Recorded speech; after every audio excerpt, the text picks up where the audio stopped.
Beautiful. All right. Well, there's a Ruby's here. There's a Rubio's. Good place. And you're calling. I don't need process for the. I don't need process. I just don't. I need help.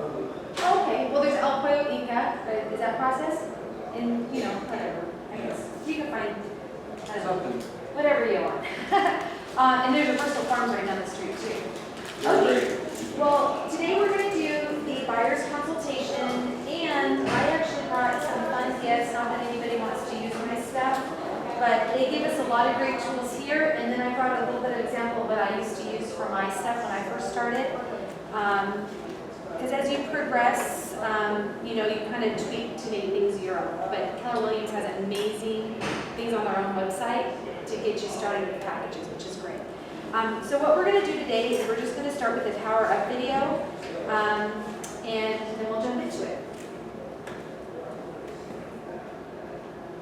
We don't need our computer.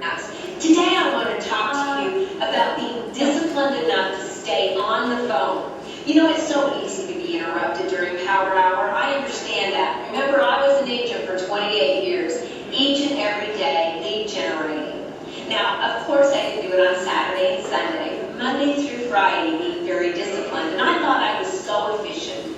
Well, you know what? I found out I wasn't as efficient as I thought I should be, because I did this crazy thing. I bought a chess clock, and this chess clock sat on my desk where I prospected. And when I started my prospecting with the phone, I hit this side of the chess clock, and of course, you can hear that tick, tick, tick going away. Well, it would track all the time that I was on the phone. Now, the minute that I stopped dialing or stopped talking and I had to run down the hall, or somebody said, hey, do you have a minute? I would hit this side of the clock and it would start ticking. Now, the information that this gave me was it told me how many minutes or hours I was actually on the phone and how many minutes or hours I was kind of goofing off. This clock helped me become so efficient, it was amazing. Now, the interesting part of all this is you can go out and buy one of these clocks. I think this one was like $19.95. They have one for as little as nothing because you can get it right on the internet. Look up chessclock.com, and I'll bet you can find something where it even allows you to use your computer. Or you can get them for like $7.95. The best part of it is, though, is you become more efficient, and efficiency has no hard costs. See, just by improving that one little discipline of mine, I was able to contact more people. And the more people I contacted, the more appointments I made. And the more appointments I made, the more listings I received. Now, it also becomes efficiency when you talk about scripts and dialogues, knowing what to say, how to say it, the objection handlers. Yes, it's all about practice. And with the Olympics on right now and all the trials taking place, I want you to think about those Olympians. I had an opportunity to speak with an Olympian. She actually won the gold in swimming. And I took a course with her, and it was so fun to speak with her about her practice and her mental attitude and how she had to believe in herself. But the most important part was that she told me that she practiced for about 10,000 hours to perform something that would happen within 2 minutes. And she wasn't even paid for this. Now think about that. We go in, we sit at a kitchen table, and we could actually make $15,000, $20,000. Maybe your average commission was like mine at about $5,000 or $7,000. Whatever it is, how long did you practice for that? You know, we go to a movie and we pay $8.50 or $5, whatever you pay, it doesn't matter. You expect that movie to be good. You expect that presentation to be a great one. And you definitely wouldn't pay the money to go see somebody wing it. And then you go into a kitchen and we expect a seller to pay us $5,000, $10,000, $15,000, $20,000 to wing it. Remember, discipline and the discipline to practice, the discipline to become more efficient, whether you use a chess clock or it's practicing your scripts and dialogues. You can even use that for the chess clock for that. You can push this side for all the time that you're practicing and just keep track of how much you practice versus this one for how much you're on the phone. However you want to use it, it works. This could be your 20%. This one could be your 80%. Doesn't matter. It just shows you how efficient you are. And the question is now, do you want to be efficient? I do. Do you? Kind of cool, huh? I love that one. I don't know, I've never seen it before, but I love discipline, that's why I chose that one. Have you noticed it's 2008? Because Shima and I could not find today's for 2015. I don't know where it was. All right, so we have Lorena? Lorenza? Yeah.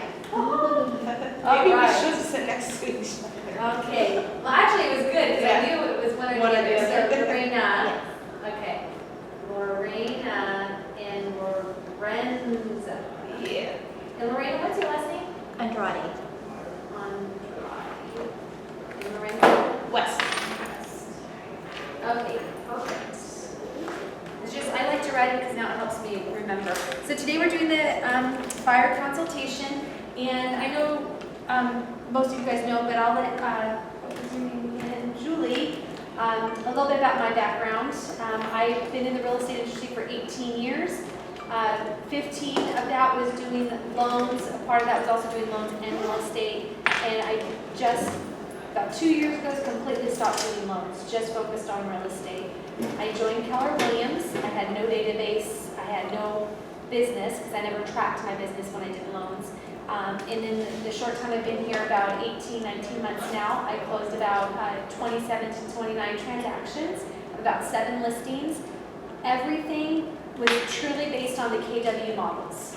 So it really works if we stay disciplined and depending on what your goals are, but my goal was to actually have business. Everybody has different goals. Okay, perfect. So we're going to jump right in. I wanted to start with the power up because I just think it's important, and what I love about that one is, you know, it's so true. Taking the discipline to learning the stuff, practicing the stuff. Practice, we're going to talk about the buyer's consultation. Have you guys met up with accountability partners yet? Did you guys do it? No? Okay. Well, yeah, kind of. Kind of. Okay, good. Your accountability partner would be a good person to practice the buyer's consultation with, so when you sit down with them, it's going to be more smooth, it'll be more organic, you know? All right, so why don't we just jump right into it today. Have you guys been doing your tracking? Yeah, your 10-4s? Trying? Okay. Well, it's better than not trying. Let's go on here. With the buyer's consultation, just to let you know, you're going to notice I'm going to go off track just a little bit more because I think it is a personal thing. We're going to go, you could always read KW's way. I'm going to follow it a little bit, but then I'm going to go ahead and tell you how I do things just a little bit different. But it's really the same.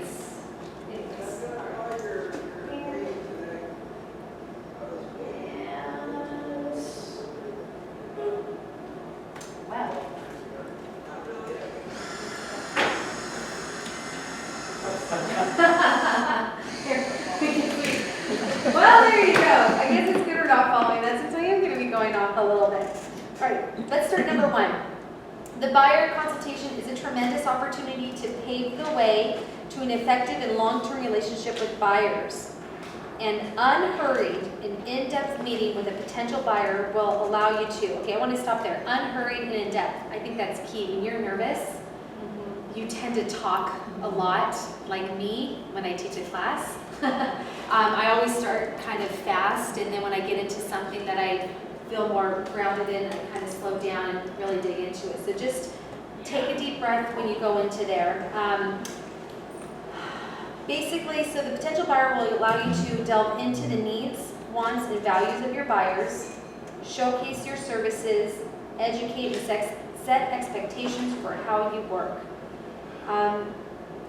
It's so important to get into the habit of setting the buyer consultation. I'm going to let you know, as we discuss this today, we're going to talk about having them come into your office, right? Having them come to you. What happens sometimes, depending on how you get your leads, you know, everybody's time is busy and valuable. It's luxury, which I'm sure your target's going to be, or I would if I had an architecture architecture background. You know, time is very, very valuable. First-time home buyers looking to buy a $500,000, $600,000 home, they might have more time, they might want more, a little bit more hand-holding. So you really have to learn your clients. A lot of where I do my buyer's consultation is when I'm showing them their very first home. I try to find a home that's vacant, and I kind of do my buyer's consultation as steps when I'm already out in the field. But when I first started, I absolutely had them come in the office. This is where I practiced it, this is where I perfected it, and now where I'm at, I just kind of kill two birds with one stone. Part of my buyer's consultation is showing them about 5 homes the very first time to really, instead of talking about what their needs and wants, walking through the homes to really see what they loved and what they don't love about a property. Okay? So again, starting from here, it's going to be in the office. So today's plan of action is we are going to learn and practice the 7 steps of a buyer consultation. Setting the stage, doing the needs analysis, educating your buyers, set service expectations, present your value proposition, close for the agreement, and establish the next steps. So like always, I want us to do the affirmation of the day, so if we could just stand for this. Since the board's not working for the, let's see if I can go to it this way.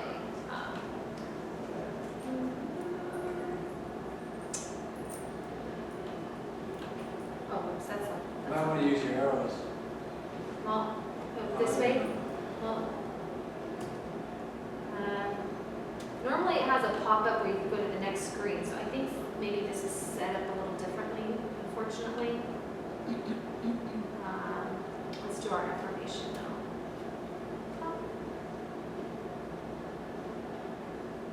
Okay, affirmation. So stand up, please, everybody. Because we have to have energy behind this. We have to make this a little bit fun.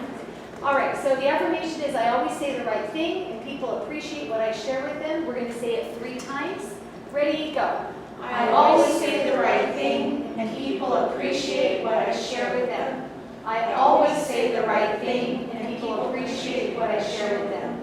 I always say the right thing, and people appreciate what I share with them. That is a, you can sit down. That is a great one to say right before a buyer's consultation, especially your first few, or maybe forever. Just always giving you that confidence when you walk in there that people want to hear what you have to say, and it's valuable. All right, so I love that you guys, a lot of you have your, or one of you have your Ignite thing. Okay, this is a great thing that's in Ignite. Do you know that you can have access to all this paperwork in the KW website? Okay, if you go onto, Shima can walk you through this, but everything in Ignite classes you have full access to. So everything I'm reading is right in there, okay? It's under the KW intranet, under education. Yeah, and then it's under Ignite. So it's just a really good thing to have, because as you'll see, especially since that's not working, I'll hold up things. A lot of it is verbiage, but a lot of it is just really good visual aids, which works for me. So this is basically what a buyer's consultation looks like. This is you speaking, this is you listening. So it's really great to see that in here, you are doing a lot of the talking, then they do a big chunk, and then you're kind of closing it up. So that's a really good tip to remember how the flow of it should go. All right, and it also tells you on here too, the time frames for each step, which is also good for the first 15, for the first 5 minutes, 30 minutes of this, or 20 minutes of that, and then it breaks it down in 10 minutes, which is also a good flow. Okay, so number 1, setting the stage. When the buyers come into your office, greet them warmly, offering them something to drink. Give them a brief tour of the office and introduce them to the Director of First Impressions, which is Shima, and any staff who might be involved in their transactions, such as the closing coordinator. Seeing professionals at work will inspire confidence. Hold the meeting in a private office if one is available. I think that's important. That's what's great about bringing them into your office here, obviously, because they're seeing the team, they're seeing the people, especially as a new agent. Here's our director. This is our escrow. This is, if you have a transaction coordinator, line up a transaction coordinator, have them on your team, so you're already a part of a team when you talk to people, which I think is huge. Okay, so the needs analysis. This is the second part. All right, so this is where I'm gonna stray just a little bit. You have, what is this, 7 pages in Ignite on how you get the needs analysis. All right, so you're gonna have 7 things. What I want you to know is, and this will walk you through every single thing, which obviously we don't need to do because you could read that yourself. I'm going to show you some samples. Number 1, this is on KW Ignite. What is the needs analysis? The needs analysis is really where you really have to make sure you're listening. This is really what your buyer's desires are for their home. How they're going to know that you listen and how they know that you're going to trust them is when you spend this hour with them, they tell you everything they want, and then if you just go, oh, here's a house that came on the market because you're so anxious to get them into something, you don't preview it, you show up, and it's nothing of what they want. I see people do it all the time because they're being, frankly, lazy agents. So if you're going to take the time and have a buyer's consultation, and you know exactly what they want, then you better make sure when a house comes on the market, you're previewing it, cross-checking it with your needs list. If it doesn't have the granite countertops, and if it doesn't have the huge backyard, but it has an amazing view and something else, you need to make sure to say, hey, this one that we're going to see doesn't have the granite, it doesn't have the backyard. However, it has the view that you said you wanted, and it has these things. So let's take a look at this. That's when they know, number 1, you're listening.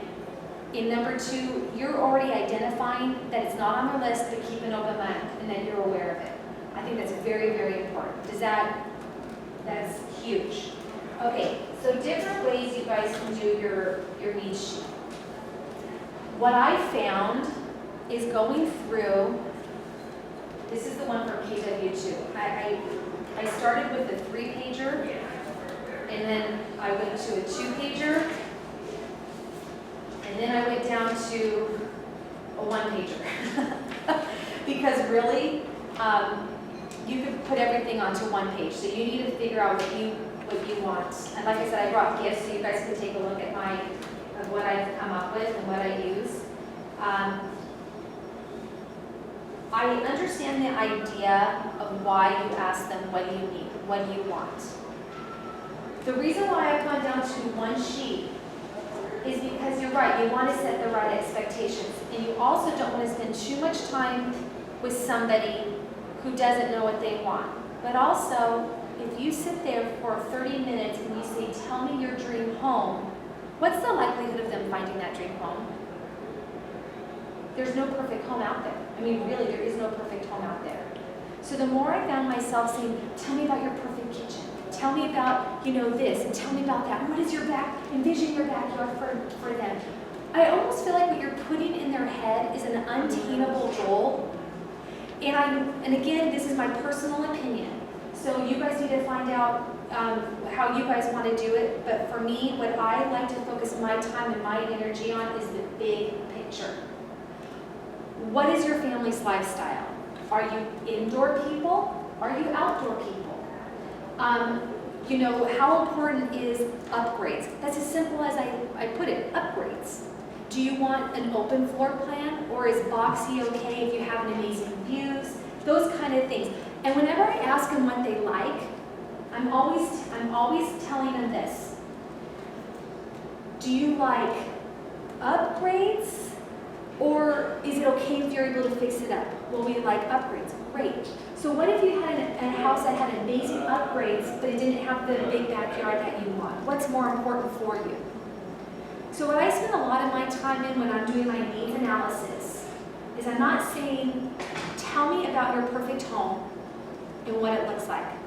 What I'm saying is let's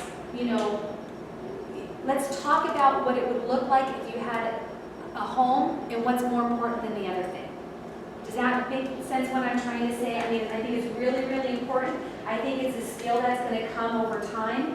And I think learning how to do the needs analysis by following a thing in the beginning is a great way of doing it, but really be careful that you're not setting them up and promising them that you're going to find their perfect home, because you're going to be showing them 50 houses because they've made this beautiful oasis of a backyard, and it's just not there.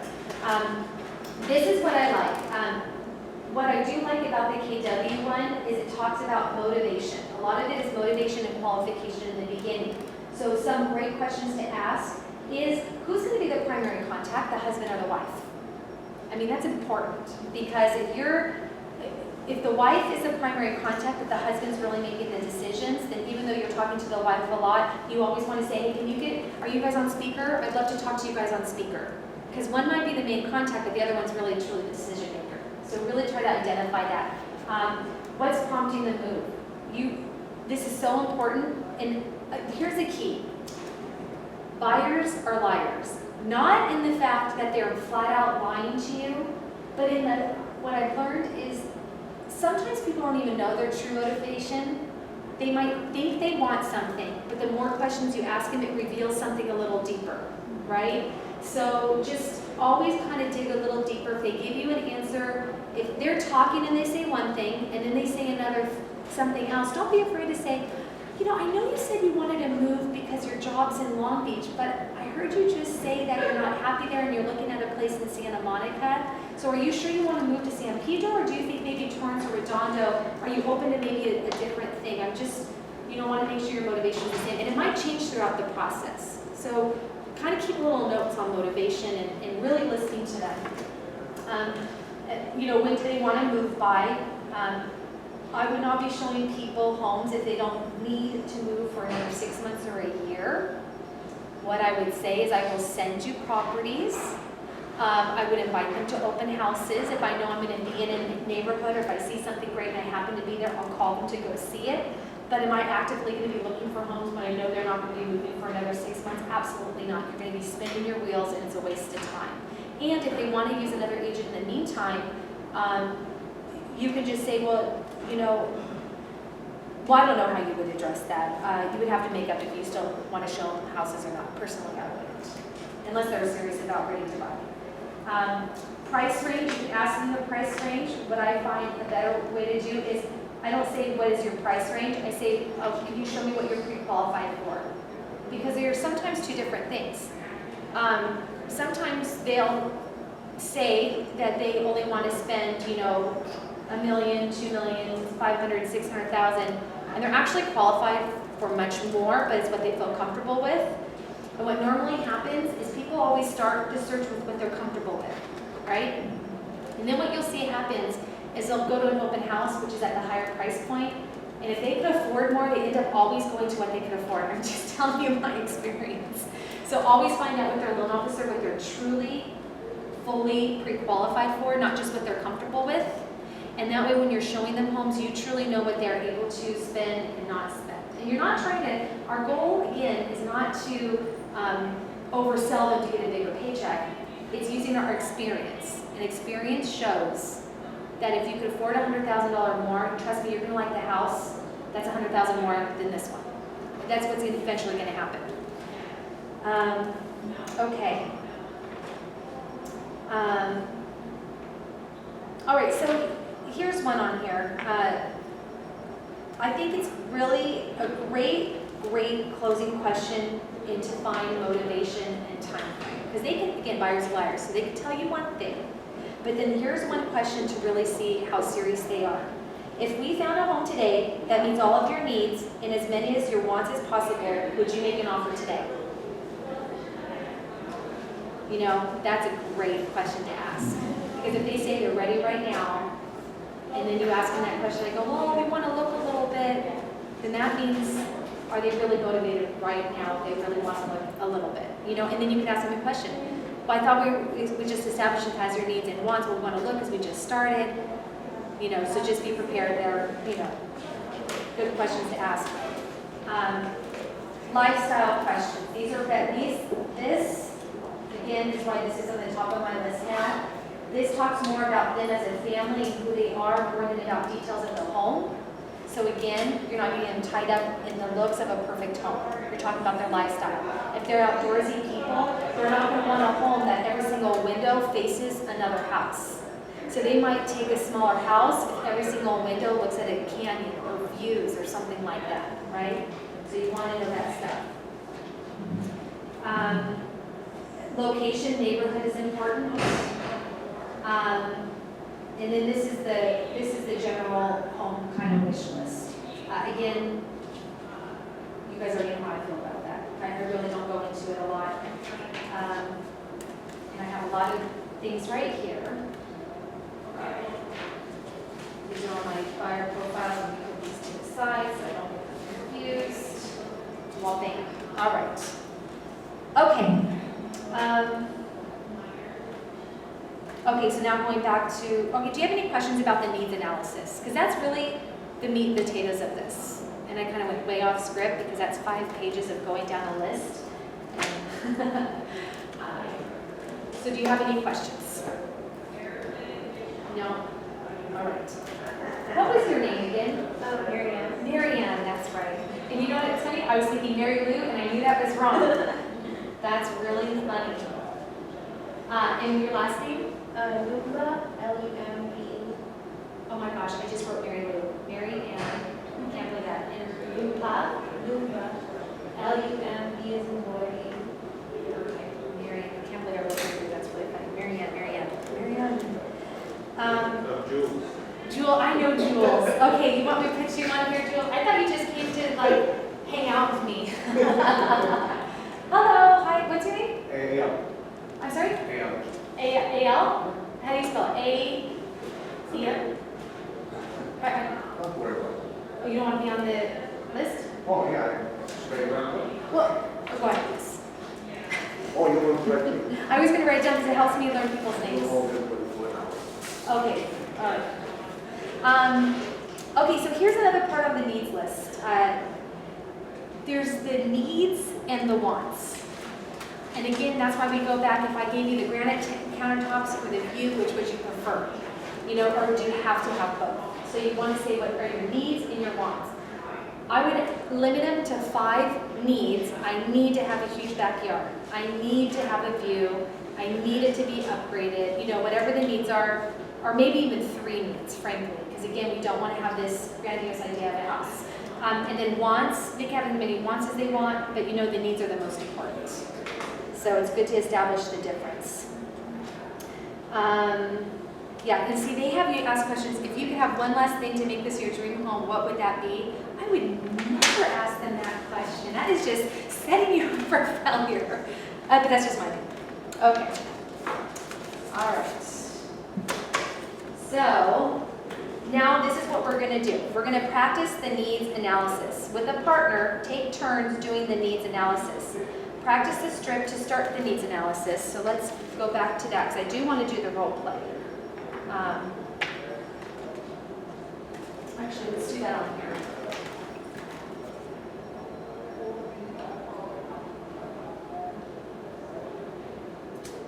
Okay.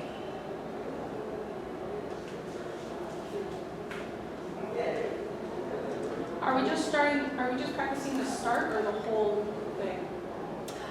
You're practicing just, this is what I would do. Because we have 20 minutes, so you definitely have 10 minutes each.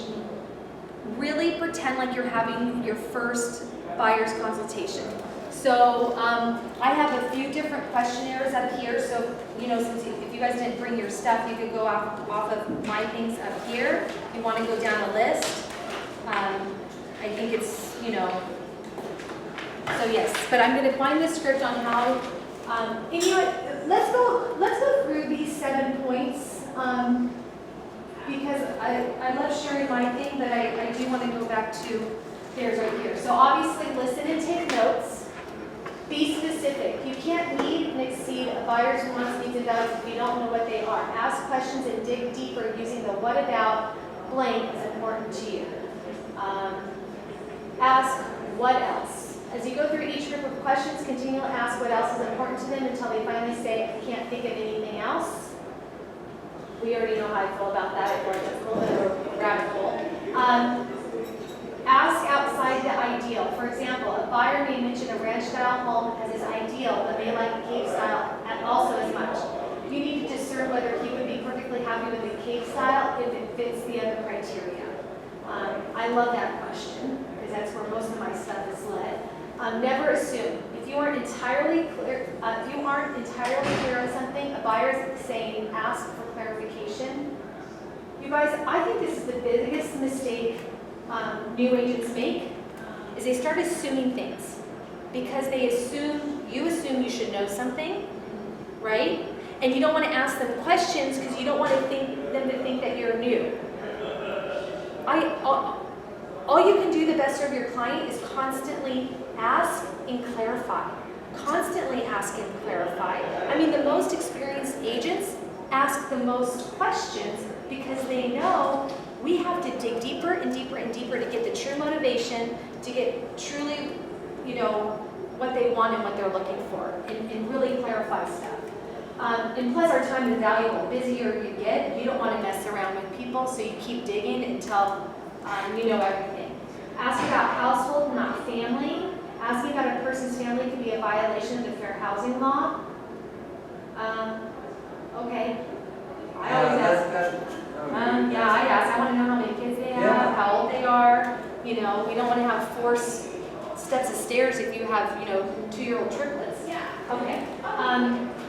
Make it a dialogue. Take advantage of this time to build rapport as well by keeping the tone conversational, not interrogational. That is so important. I'm so glad I read that.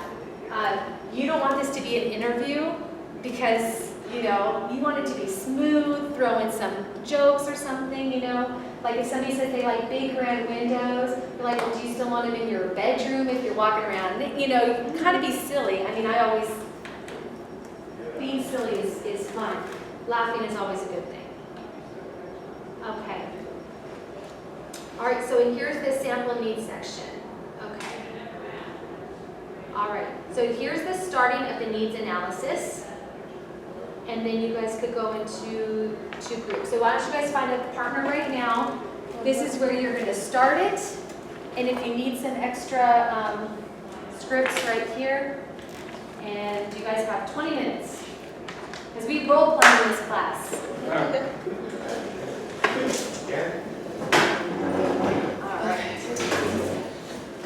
I'll go first. Miss Fire, thank you for coming into the office today. My goal is to give you 10+ customer service experience. To do that, the first step is to make sure that you are pre-qualified. Did you get a chance to talk to a lender? Oh, perfect. The second step is for me to get a clear idea on what you're looking for in your home. So with your permission, I'd like to spend the next 10 minutes Well, to explain Dad, what the right home for you would look like.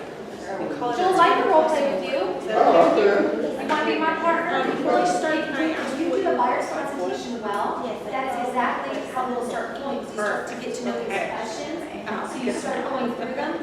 I keep it So, in my yes, list, but I have a small list now where I Otherwise, start casually asking questions. for you. And then I said, before we end our meeting, I just want to make sure I hit every spot. Oh, beautiful. And then I kind of. So we're looking at about at least 3 bedrooms. All right, so let's At do least first. probably. All right.